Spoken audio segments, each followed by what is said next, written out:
que é notícia, você fica sabendo agora. Está no ar, Sentinela Informações. As principais notícias do sul de Minas, do Brasil e do mundo. Oferecimento: TDI Máquinas Agrícolas, fabricante de colhedoras de café, Mini, Automotriz e Tracionada. TDI Máquinas Agrícolas em Três Pontas, 3265-2176.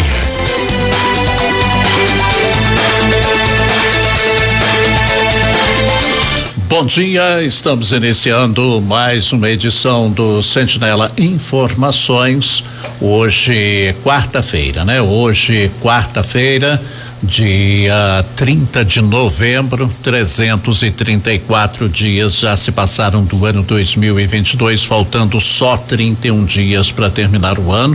Hoje nós teremos mudança na fase da lua, vamos ter a entrada da lua crescente logo mais às 14h36. Comemoramos hoje o dia da reforma agrária, dia do Estatuto da Terra, dia do patrono, dia do evangélico, dia do teólogo, dia da amizade Brasil e Argentina, e comemoramos também o dia de Santo André Apóstolo. Lembrando que o nosso Sentinela Informações acontece num oferecimento da TDI Máquinas Agrícolas e também do Cicobi Copersul. Quer garantir conforto e segurança para a sua família?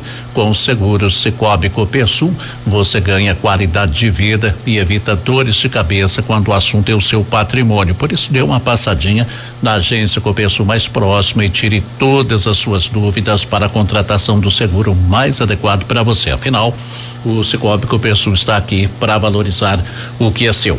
Hoje nós estamos tendo a honra de receber ao vivo aqui nos nossos estúdios o Dr. Fernando Gouveia, médico urologista. Hoje nós vamos falar bastante aqui sobre a saúde do homem, né, doutor? Bom dia, prazer tê-lo aqui conosco. Bom dia, Francisco. Mais uma vez eu agradeço pelo convite. Bom dia a todos os ouvintes, né? Mais um ano, né? De um tema mais do que relevante pra gente comentar e é isso. A gente hoje é de 30 de novembro, a gente está findando hoje o mês de novembro, né?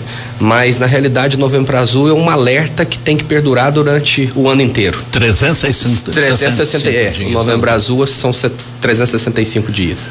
Então, assim, eu acho isso muito importante, essa oportunidade que eu tô aqui para falar e esclarecer sobre claro que a principal bandeira, que é o câncer de próstata aí, que é uma coisa estatisticamente muito relevante, mata e é uma coisa com chances de cura de mais de 90% quando diagnóstico precoce, né? Maravilha. E esse mês de novembro aí se falou muito sobre a saúde do homem, né? Sim. O homem às vezes deixa um pouco de lado essa questão da saúde, né, doutor? Sim. O Novembro Azul, na realidade, ele iniciou em 2003, Francisco, na Austrália, com uma brincadeira entre amigos e eles se basearam, né, numa ação, né, numa campanha de uma das mães dos amigos com relação à prevenção de câncer, né, de mama, e eles começaram a deixar o bigode, né, como aquela manifestação, né, para a saúde masculina. Isso era o dia do câncer em combate ao câncer mundial, câncer de próstata, era no dia 17 de novembro, já existia. Então isso foi reverberando, né, de forma a chegar ao Brasil aí depois e hoje no mundo, né? Então uma campanha, como você disse bem, a principal bandeira é o câncer de próstata, mas hoje a gente fala em saúde masculina, né? Por exemplo, é muito importante hoje o homem ter a mesma cultura que a mulher tem de frequentar o ginecologista desde cedo. Por exemplo, a mãe já leva a menina, né, no início da adolescência para ginecologista, tem essa disciplina, né? Nós homens, infelizmente, isso não está acontecendo ainda, né? Mas melhorou muito. Por exemplo, a gente está falando de câncer de próstata. O tumor de testículo é um tumor altamente curável que mata e que pega uma faixa etária entre os 15 e 35 até 40 anos, né? Então, assim, o paciente, né, o homem tem que estar ciente, tem que saber examinar o testículo, né? Tem várias doenças urológicas segmentadas em várias faixas etárias, como a gente está falando do tumor de testículo, né, que pode matar, né, se porventura não fizer o diagnóstico e ser resolutivo. como outras doenças benignas também, né? Enfim, a própria varicocele na adolescência, né? A próprio testículo não descido na face na infância, a própria fimose. Na adolescência, começar na adolescência já iniciando, por isso saúde do homem, isso se estendeu, né? Orientando com relação a doenças sexualmente transmissíveis, com relação ao início da vida sexual e por aí se estende, né? Uhum. Agora o senhor é um médico urologista, ele trata somente homens ou não, doutor? Não, Francisco, o urologista, ele é um homem, no caso, médico especialista, né, no aparelho gênito-urinário masculino, mas feminino, aparelho urinário feminino também. Tanto é que a gente tem, no consultório, muitas mulheres com infecções urinárias de repetição, incontinência urinária, os cálculos, né? As pedras, né? Que indiferentemente do gênero aí, acomete homens e mulheres. E isso, né? Tem muito, né, doutor? Demais, 15% aproximadamente da população tem cálculo, tem pedra, né? As pedras no rim aí, né? Nos ureter, que muitas vezes viram urgências urológicas. Na realidade, uma grande demanda do urologista é o cálculo, né? Também, né? Uhum. E é isso. Bom, a respeito desses cálculos aí, eu acho que seria tema para um programa inteiro. Sim, a gente já fez há um tempo atrás. É um programa inteiro. Um programa inteiro. É muito interessante. E quais são as principais doenças que o urologista trata?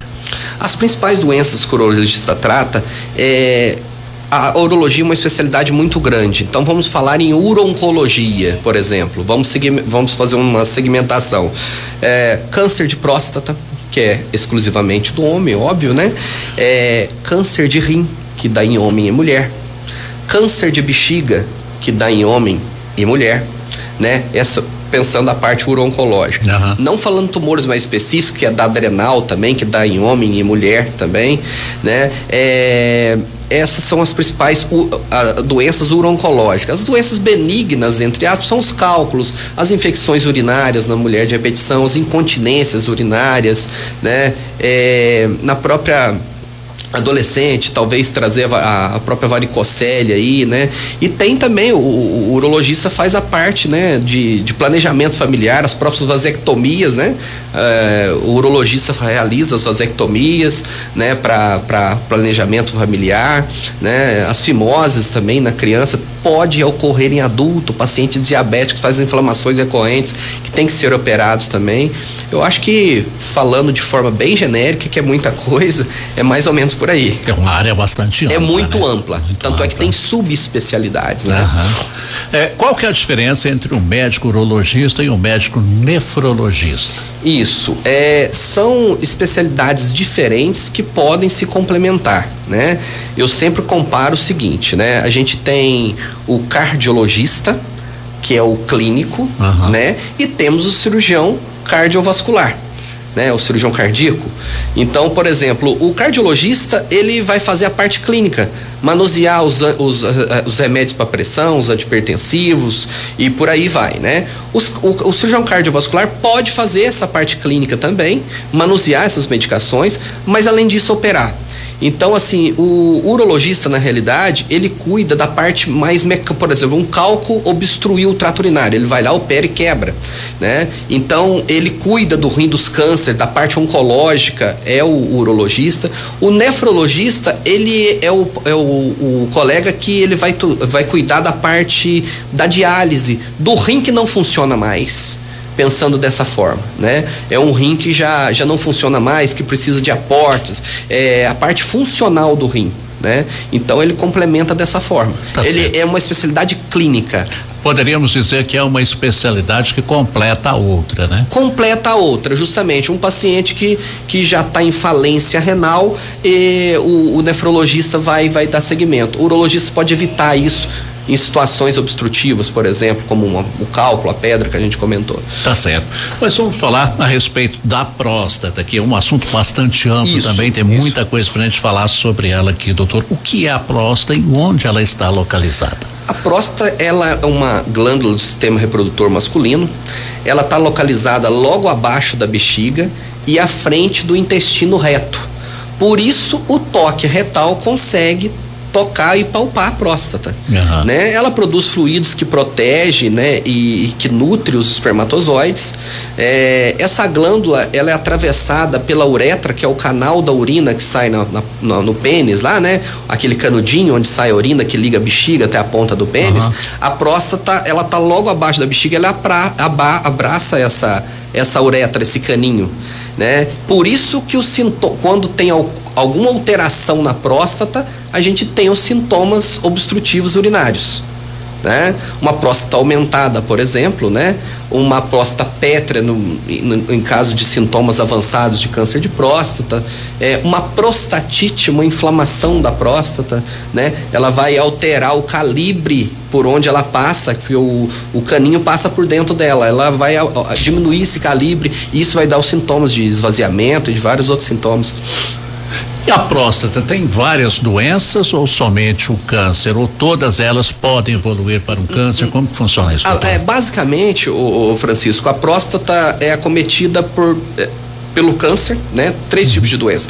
Pela HPB, que é a hiperplasia prostática benigna, que é mais uns motivos do homem também procurar o médico. Aí falando de saúde global do homem, a gente já saindo levantando a ideia realmente do Novembro Azul, ou seja, a próstata está aumentada e de forma benigna e tem que fazer medicações, às vezes procedimentos, para ele não ter falência da bexiga dele, que vira uma bexiga de esforço com o tempo. A qualidade do padrão urinário é horrível, né? Que é um tema também, seria um outro tema, que é a HPB. O outro, o câncer que a gente está comentando, e a própria prostatite por uma inflamação episódica, que ela vai aumentar de tamanho e vai ficar como um tecido inflamado, como qualquer outro. Essa hiperplasia, ela é tratada somente com medicamento ou às vezes tem caso de cirurgia também, doutor? Justamente, é o seguinte, o que acontece, Francisco, a gente tem medicações que podem, que ajustam isso e podem evitar inclusive a progressão da doença. Só que nem todos os pacientes respondem apenas com terapia medicamentosa. Aí o fato de indicar procedimentos, inclusive a gente tem procedimentos minimamente invasivos hoje, né? Por exemplo, a própria RTU, né? Você entra por vídeo, olhando numa tela e faz a raspagem do miolo dessa próstata, a qual a medicação não conseguiu. Por algum motivo, ou porque o paciente chegou tarde já e a medicação já não teria tempo para fazer isso, ou o paciente chegou um pouco mais cedo, mas como nós não somos matemáticos, né, ser humano é uma viabilidade, enfim, e aí pode ter caminhado para isso. Bom, muito boa a nossa conversa. Hoje estamos conversando com o doutor Fernando Gouveia, médico urologista. O que temos de estatística do câncer de próstata, doutor? A incidência é grande? A incidência é grande. É o segundo tumor que mais acomete o homem, tirando os tumores de pele não melanoma. A gente, hoje no Brasil, a gente tem uma estatística aí de aproximadamente diagnosticados aí. 2021 foi assim, 2022 provavelmente vai se permanecer, fontes do INCA, 65 mil novos casos de câncer de próstata, né? 1 em cada 7 homens terão câncer de próstata, por isso é um impacto, né? A estatística, ela impacta na prevenção. A gente tem um diagnóstico, por exemplo, a cada 7, 8 minutos, né? Uma morte a cada 40 minutos. Então, assim, estatisticamente isso já alavanca a viabilidade da prevenção. Isso. Bom, doutor, a partir de que idade o homem deve procurar aí o exame de próstata? A partir de que idade ele deve ser feito? Isso variou um pouco pela sociedade brasileira, mas hoje, né, o homem com fatores de risco. Quais são os fatores de risco? A partir dos 45 anos, né? Um homem com etnia negra, obeso, que a história familiar fala muito a favor, né? Um parente de primeiro grau, 2 vezes chance maior, 2 parentes de primeiro grau aumenta para 6 vezes, que são os fatores de risco, né? Então, assim, esses homens que têm esses fatores de risco a partir disso, né? E os outros homens sem fatores de risco a partir dos 50 anos. Mas a partir dos 40 anos é interessante sim procurar o médico urologista para dosar o PSA, para fazer esses exames urológicos. Aí pensando já estendendo o Novembro Azul, é um momento, a taxa hormonal, às vezes a gente tem que repor alguns hormônios, né? Tem que avaliar esses hormônios, o homem tem disfunções sexual, disfunção erétil e por aí vai. Então o homem, a partir de 40 anos, independentemente de rastreio e de, né, da própria recomendação da SBU, que ela recomenda dessa forma também, o homem tem que procurar o médico urologista, já pensando como, não estou falando nem naquelas outras faixas etárias que a gente já comentou, né? Agora, doutor, o senhor falou aí de histórico familiar. Mesmo que o homem não tenha nenhum histórico familiar, isso não quer dizer que ele não vá ter. Justamente. Como eu comentei, né, com você, 1 em cada 7 homens terá câncer de próstata, né? Não significa que ele está isento, não, de forma alguma. Inclusive, a idade é um dos fatores de risco, né? Quanto mais velho você fica, mais propenso, né, a ter a doença. Agora, pessoas mais jovens também, elas também podem ser acometidas desse tipo de problema ou não, doutor? Pode sim. Por exemplo, você fala abaixo dos 40 anos? Isso. Não, isso é raríssimo. É raro, abaixo dos 40 anos. Agora, paciente com 40 e poucos anos, 40 e poucos fica um hiato aí, né? Mas recentemente eu operei um caso aí com um paciente de 47 anos, né, com a doença agressiva. E o paciente mais jovem, a doença é mais agressiva. E o paciente idoso, a doença já é mais indolente, mais devagar, né? Então, mais uns motivos de prevenção mesmo. Isso é o carro-chefe, né? Eu gostaria que o senhor falasse também um pouquinho a respeito dos fatores de risco do câncer de próstata, doutor. Eu até comentei aqui com você, né? Os fatores de risco do câncer de próstata é o fator ser hereditário, né? A questão familiar que a gente comentou, a própria obesidade, né? Além a idade, né? Praticamente, aí seria o fator de risco que eu comentei. Então, basicamente isso, sabe, Francisco? A história familiar, a obesidade, enfim, seria mais ou menos isso, e a idade, né? Bom, nós estamos conversando aqui, gente, com o doutor Fernando Gouveia, médico urologista. Estamos falando sobre o câncer de próstata, estamos falando sobre a saúde do homem. O nosso Sentinela Informações acontece no oferecimento da TDI Máquinas Agrícolas e também do Cicobi Copersul. Quer garantir conforto e segurança para a sua família? Com o seguro Cicobi Copersul você garante qualidade de vida e evita dores de cabeça quando o assunto é o seu patrimônio. Por isso, dê uma passadinha na agência Copersul mais próxima e tire todas as suas dúvidas para a contratação do seguro mais adequado para você e para sua família. Afinal, o Cicobi Copersul está aqui para valorizar o que é seu.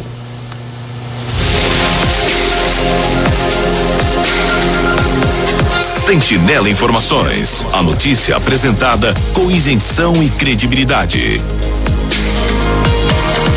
Oferecimento: TDI Máquinas Agrícolas. Diversos tipos de equipamentos para a agricultura, procurando sempre atender às necessidades do homem do campo. Senhor produtor, a TDI tem o produto que você precisa. TDI Máquinas Agrícolas. Equipamentos de qualidade para facilitar a vida do agricultor. Filial em Três Pontas, nos Quatis. 3265-2176. Conheça nossa linha de produtos pelo www.tdimaquinas.com.br e se surpreenda. Estamos de volta aqui com a nossa conversa com o doutor Fernando Gouveia, urologista. Doutor, quais seriam os sintomas do câncer de próstata, doutor? Só complementando, Francisco, mas já tinha falado anteriormente, pacientes de etnia negra, né, de etnia afrodescendente, têm uma propensão a mais, hábitos alimentares ou dieta rica em gordura também é um dos fatores de risco. Só para complementar os fatores de risco, né? Agora, essa questão da raça negra é uma questão curiosa, né, doutor? É uma questão curiosa. Tem também essa propensão à hipertensão arterial, né? E a gente somos muito miscigenados, né, Francisco? Então, por isso que a pele da gente não significa nada, né? É verdade. Independente de qualquer coisa. Então, assim, ainda mais um país miscigenado, é mais um motivo, né? Da gente estar procurando sempre, enfim. Mas existe estatisticamente esse fator de risco, né? Certo. Agora, tem algum sintoma específico do câncer de próstata? Esse, na realidade, é o sintoma. Os sintomas do câncer de próstata, o que é? É a dificuldade de urinar, porque a próstata já está pétrea, né? Praticamente. Força para urinar, sangramento na urina, né? Mas aí o paciente, quando chega nesse viés de sintomas, ele já está praticamente, a doença já não tem propostas curativas mais de 95% dos casos já não tem proposta curativa mais. Na realidade, os sintomas de câncer de próstata são para não ser conhecidos.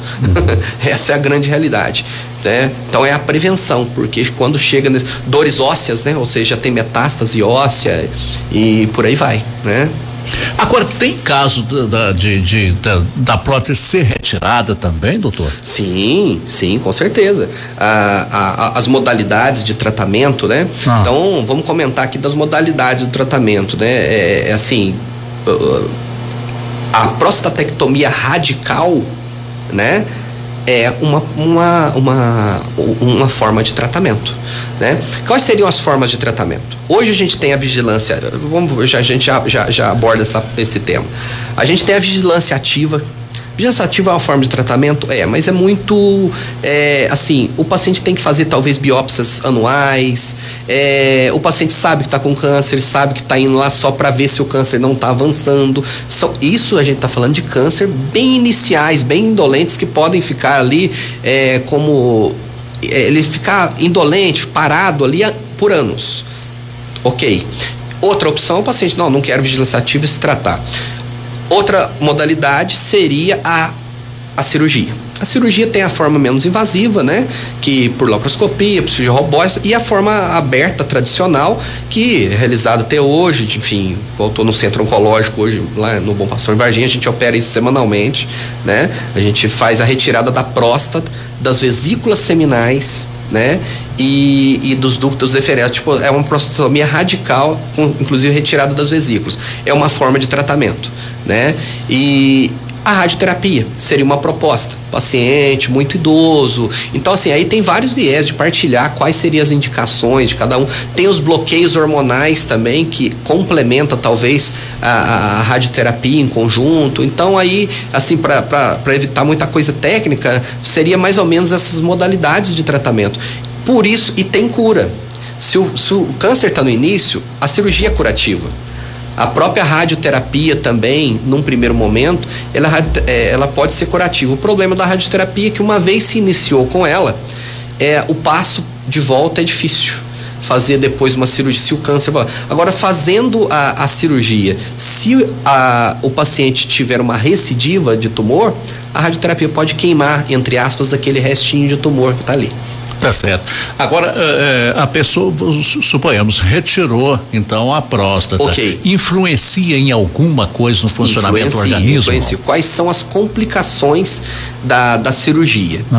Incontinência urinária, estatisticamente bem menos, e impotência sexual, né? Essas são as duas principais complicações da cirurgia, né? Que a impotência sexual que ocorre, né, de forma bem mais importante, e a incontinência bem menos. Por quê? Porque você tira a próstata, a gente acabou de comentar, ela fica entre a bexiga, né? Abaixo da bexiga e liga a uretra. Então, você tirando a próstata, você que vai ter que, entre aspas, costurar, né? Aquela parte da bexiga que ficou lá naquela pontinha de uretra onde a próstata ficava, lá no ápice, lá embaixo. Então, assim, é uma cirurgia complexa, né? É uma cirurgia complexa e que tem essas possíveis complicações. Agora, o senhor falou aí a respeito do toque retal. Qual que é a importância dele? Através dele já dá para perceber alguma coisa, doutor? 20% dos casos, Francisco, a gente faz diagnóstico no toque. É mesmo, doutor? 20%. Então, assim, não tem como evitar o exame físico. O toque retal é um exame físico, né? Existe talvez aquela coisa, aquele tabu, aquele preconceito, aquela situação assim, mas olha, um toque retal bem feito pode ser feito em segundos, 5 a 8 segundos você faz um toque retal bem feito. E por que o toque retal? Porque o câncer pega na periferia da próstata, na casca, né? Então, entre aspas, né? Então ele pega na periferia, na superfície prostática. Por isso o médico urologista vai lá e consegue palpar o nódulo. E é uma estatística de 1/5 dos casos, você pega a gente consegue fazer o diagnóstico no toque retal, com o PSA inalterado. eu doso só exame de sangue, é suficiente? Não, de maneira nenhuma. Agora, por incrível que pareça, parece que existe esse certo preconceito em relação a esse exame do toque, justamente por causa disso, né? Esse preconceito bobo aí. Sim. É coisa super rápida, sem problema nenhum, né, doutor? Sim, claro, com certeza. É um exame rápido, a pessoa não vai deixar de ser homem porque foi submetido a um toque retal. De maneira nenhuma. Não tem nada a ver com sexualidade, né? São coisas, isso não tem nada a ver, né? Então, o que acontece? Mas existe esse preconceito, tá melhorando muito. Por quê? Porque os homens estão vendo, às vezes, parentes, né, amigos com doenças terminais, que aí o toque retal seria nada, né, praticamente nesse tipo de momento. Sondados, acamados em situações terminais. Então, isso está trazendo, sim, os homens pro consultório do urologista para evitar esse tipo de... A conscientização, estamos num processo ainda, mas já melhorou. Tá certo. Hoje fala-se muito também em PSA. O que seria o PSA? Isso, o PSA é uma dosagem, né, pelo sangue, né? Que seria a forma de tratamento. Você dosa ele pelo sangue, o aumento, ele é uma substância que a próstata produz, exclusivamente. A próstata produz o PSA. Então, um PSA elevado, né? Ou seja, um exame de sangue, né? Que essa substância que ela faz o link direto com a próstata, ele é aumentado, não necessariamente é câncer, às vezes é uma próstata aumentada de tamanho benignamente e ela tem um aumento do PSA, né? Mas no câncer de próstata ela aumenta de forma significativa e às vezes nem tanto. Então são as variáveis clínicas para falar. Então qual que é o fechamento para o diagnóstico do câncer de próstata? É dosar o sangue e fazer o toque retal. Isso a gente fecha como é feito o diagnóstico, como é feito o rastreio para diagnóstico de câncer de próstata. A pessoa fazendo o tratamento certinho, o tratamento correto, é possível ter uma boa qualidade de vida mesmo tendo câncer de próstata, doutor? Ou não? Sim. A gente está falando de cura de mais de 90% dos casos em diagnóstico precoce. Isso, falar-se em medicina, é totalmente fora, né? De uma coisa atípica. Então, se o diagnóstico for precoce, a cirurgia é curativa, né? A radioterapia pode ser curativa. Então, o que é a prevenção na realidade? Olha, a prevenção hoje principal é o diagnóstico precoce. Na realidade, a prevenção é o